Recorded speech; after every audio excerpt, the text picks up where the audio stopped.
This book gives you a wonderful look at one of the most important dynasties of all time, and with an explicitly tragic end that I think still impacts geopolitics. I will highlight some of its great cultural achievements and also many of its clear flaws, and I'll try to be as precise as possible. So stay tuned.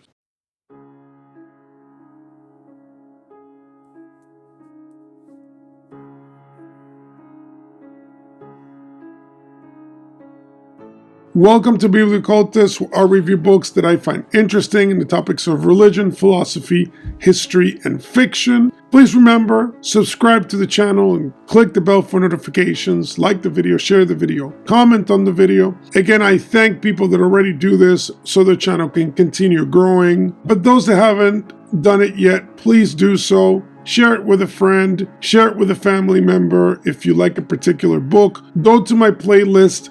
Check out the different topics that I kind of put there in sequence so that you can select maybe a topic that is your favorite. And if you like a video, please like it. Drop an emoji or something to help the algorithm suggest it more. And again, I really do appreciate it. I'm also going to put my X account on the bottom where you can message me directly, and my Ko-Fi where you can donate a single tip or a recurring one, and also check out my merch store if you want to get some item too, like a coffee mug or something to remember the channel and also promote it. In this episode, I'm going over the Romanovs by Simon Sebag Montefiore, and this edition is a hardcover from 2016 from Alfred Knopf Publishing. Hopefully I pronounced the publisher correctly. I've seen this edition in softcover. Content is king. Get whichever one you want, and the whole point of this is for you to get the knowledge within these books. Now, obviously this book covers only the Romanovs, so we're talking about 1613 to 1918. Very long, powerful dynasty for sure. So there's a lot of content here, obviously, that I can't go over, because again, the point of my reviews is primarily to encourage you to get the book. I just touch on the topics or elements of the book that I found to be relevant or worthy to mention that appeal to my particular interests. And you may have different ones as you read through it. Obviously, autocracy is at the heart of all monarchies, but not only monarchies, other systems of government as well, even those that claim to be something else. But I want to read a quote here in the introduction that I think gives you a further perspective on the weight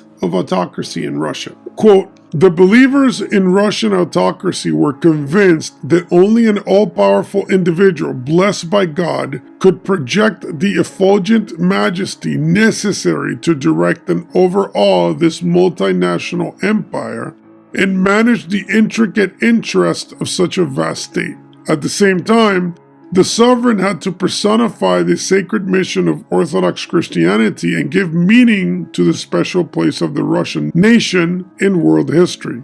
Since no man or woman could fulfill such duties alone, the art of delegation was an essential skill." So that quote right there is pretty interesting, because most people are not aware that Russia as an entity still is a multinational state, which is quite unique. It is not what you would call multicultural, although it is multicultural. But when most people think multicultural, they tend to think of a single state with a single overarching identity in which you graft in certain other cultures or nations, but they lose their identity somewhat to become integrated, at least partially, into the main identity. And this is achieved by many ways. American culture has done it by watering down their classic Anglo identity to a generic consumer or historically focused idealism, certain concepts that can be adopted by everyone. So these ideas become more of a multicultural state, but with a core identity that keeps getting watered down as time goes by. But the case of Russia is different because Russia is legitimately multinational. You have different nations with different languages, different histories that have come together in a form of a federation, a single unified destiny, or at least the attempt to engender one. So maintaining a state like that is very difficult. It is properly an empire. But to keep this flowing in a way that doesn't fracture, which already happened after the fall of the Soviet Union, it takes a lot of work and a lot of delegation of authority, even in an autocracy. I found interesting also that a lot of the cultural practices in early Moscow resembled Eastern practices. Long robes, long sleeves, women hidden behind curtains in public, blackened teeth, whitened faces, meaning exaggerated contrasts between features and skin color and things of this nature, which reminds me a lot of the more Eastern Mongolian kind of style that it's obviously influential with the Golden Horde and many of the other dynamics that happened prior to the Romanovs. But even in the beginning of the Romanov period, you still find some of these remnants, and I think that is fascinating, especially because a lot of people tend to focus more on the Nordic origin of the Rus people, which is absolutely true. But there clearly is an Eastern influence that can't be ignored. And when you read what was happening at the time, early in the Romanov dynasty, you can see it. Now, there were a lot of Tsars and a lot of empresses there, but I'll just point out a few that I find worthy of mention. Obviously, Tsar Alexei is interesting because of his obsession with implementing certain changes to Orthodox practices in Russia that led to a lot of the tortures and executions of the old believers. And the consequences of this are still felt to this day. And you can see it in the Orthodox Church, although there has been a movement to recoup and reintegrate the old believer practices, or at least some aspects of it, into the mainstream Orthodox Church in Russia. And you see that also in Rokor, for example, the Russian Orthodox Church outside of Russia, which has some parishes that not only are old calendarist, which is an issue that happened later, but they also sustain some practices from the old believers. So you see some of this easing of a very bitter conflict that started around the time of this Tsar. Now, of course, the other Tsar that is worthy of mention would be Peter the Great, because he had such an impact on Russia. The flag of Russia is influenced by his experience with the Dutch. The government structure was changed to resemble more of a Western feel, but also this is, I think, the beginning of a lot of the philia, the obsession with the Germans and with Western-styled structures and art and architecture, but also, unfortunately, with a lot of the Western decadence. Very weird practices. Some of them are funny, but a lot of them are just strange and degenerate. And you see that develop under Peter the Great. And I think this will have such an impact in the future of Russia because it is the moment in which Russia seems to decry itself in favor of emulating Western civilization more and more. A way of introducing themselves back into the Western fold. Now, of course, a lot of the Tsars belong to a Scandinavian line. It makes sense that this would happen.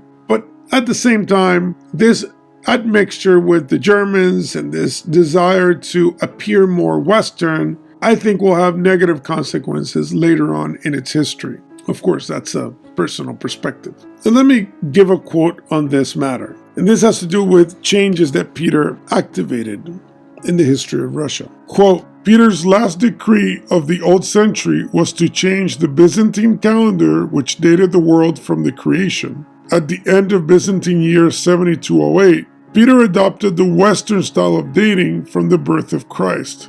It was now the 1st of January, 1700. So that's just an example. The modification of the calendar means that even though the Russian identity, especially the Christian identity, was based on the Byzantine Empire, there seems to be a departure towards the West and Western ways. And you see this in art as well, iconography and even statuary, which starts to resemble more the Western style. Not only that, but another thing that he changed was the patriarch, in which he removed the patriarch and placed himself as really the head of the church. Now, of course, in the Eastern Orthodox system, the Tsar, the emperor, is the head of the church in a certain way.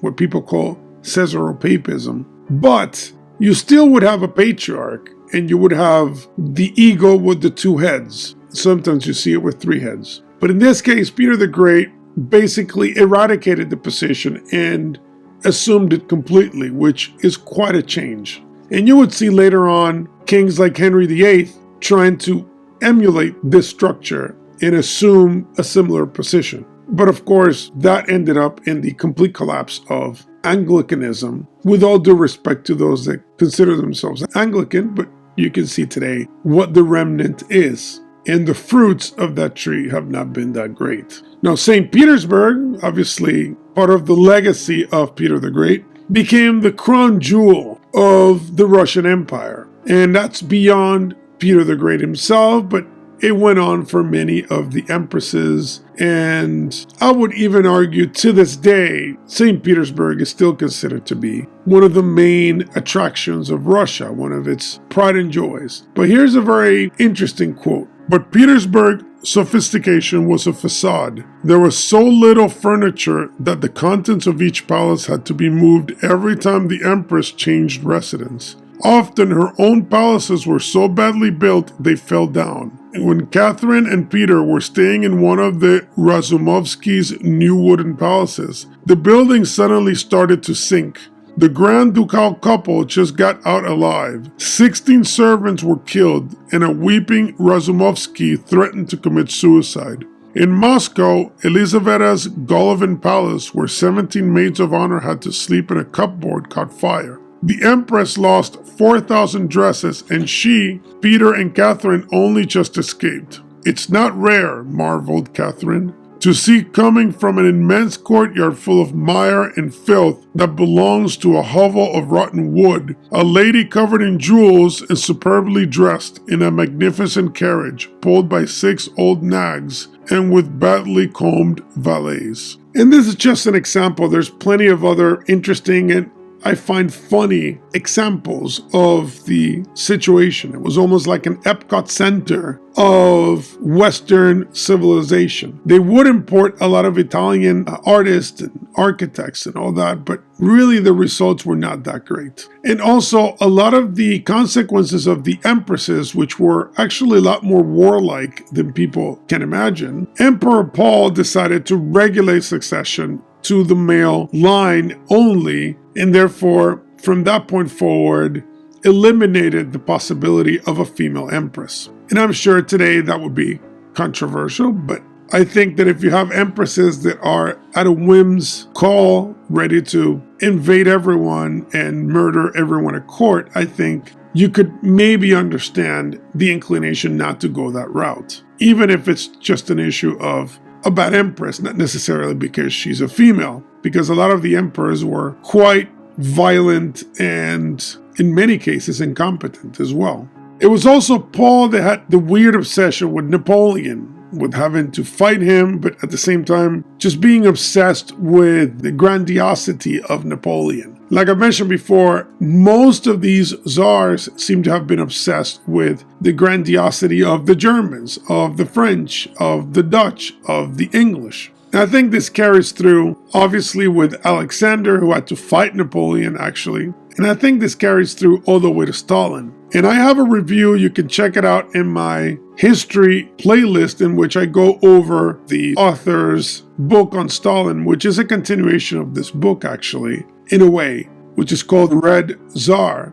And it's an excellent book. I highly recommend it. And I think that if you read this book first and then you go to Stalin, you'll see the obvious line of thought and cultural expressions continued in that history of the Soviet Union. Now, there's a very interesting footnote that I would like to quote.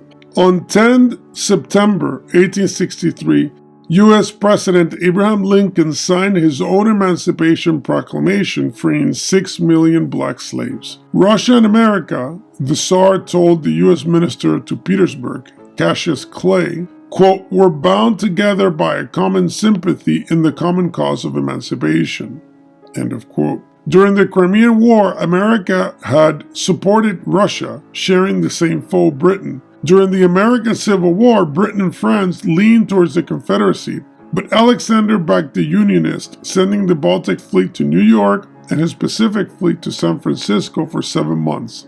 The Autocracy and the Democracy remained allies. Again, a very fascinating cultural exchange there that I think it's relevant to today, considering Crimea is still there, in the conflict between the United States, NATO, Ukraine, and Russia, but also the fascinating old history between the United States and Russia that I think a lot of people ignore. Another thing that I think contends with the power of the state over the church deals with canonizations. Something I didn't know was that Saint Seraphim of Sarov, which is a very popular saint today, was actually elevated initially by Tsar Nicholas against the wishes of the church. The book claims that this particular saint was very obscure, but was highly elevated because of the desires of the Romanovs, and against the wishes of the church, they actually established the canonization. He doesn't go into a lot of details, so it's possible that this could be an exaggeration, but it's still interesting to consider the power of the Tsar to make saints, which is something that in the West would be possible theoretically, but not in practice. Now, the author of this book is Jewish, and therefore he does spend a lot of time writing on the very important dynamics between the Jewish minorities, which is another nation within Russia, and the Russian aristocracy, and how a lot of these conflicts throughout time had always had to do with the obvious religious tension, but also with political influence and political access, all the way to the revolution, which is directly related to a lot of these minorities, not only Jewish, but also Georgian, and from other regions of Russia that felt that the aristocracy did not have their interest in mind, and then decided to go ahead and create chaos and revolution. And therefore, it cemented the viewpoint of the aristocracy against these groups. So, very interesting topic, especially today, which is also relevant when it comes to how nations today feel the pressure from their own minority ethnic groups to favor their own causes. And again, interesting because multiculturalism is different than multinational states. And there is today a conflict between those that believe that multiculturalism is wrong because there should be a monoculture, meaning people that come to your country should integrate and basically do away with the cultures that they brought in, and other people that believe that multiculturalism is good in a certain way or other, and there's variations of this. But Russia is still obsessed with the multinational state to the point in which their constitution makes it illegal to criticize in any way or to engender in any way division between the different nations inside the federation. So, a very fascinating topic that you can investigate further if you're into that. Now, of course, in this book, to me, Rasputin stands out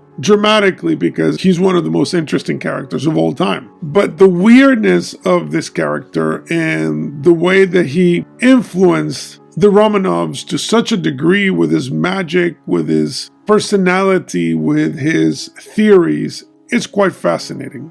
And I do suggest that you get a separate book just on Rasputin, because the stuff that he was doing, the weird cultic-like appeal that he had, is a phenomenon for sure. Now, of course, this book details Tsar Nicholas and the murder of the entire Romanov family at the end of the Romanov period and the beginning of the Bolshevik Revolution. And it's a pretty sad and pretty horrible end for sure, and the book details it. I don't want to give more than that, but it's a fascinating thing to consider that the Bolsheviks were removing an autocracy to replace it with a red aristocracy. And even though I have plenty of critiques of the Romanov dynasty when it comes to some of the emperors, which I think were pretty destructive and incompetent, the red aristocracy was much worse. So in that sense, sometimes in life you end up replacing a bad thing with a further horrible thing. And I think that's a lesson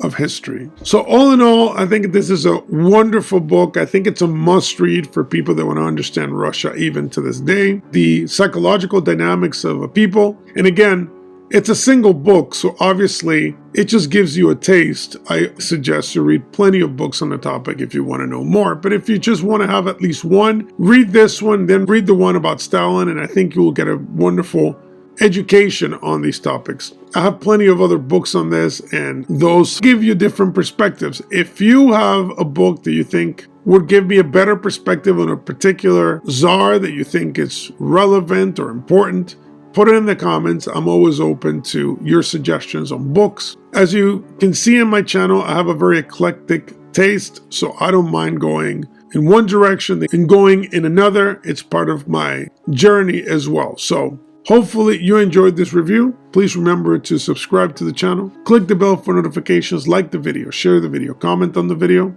Thank you for being with me. See you next time.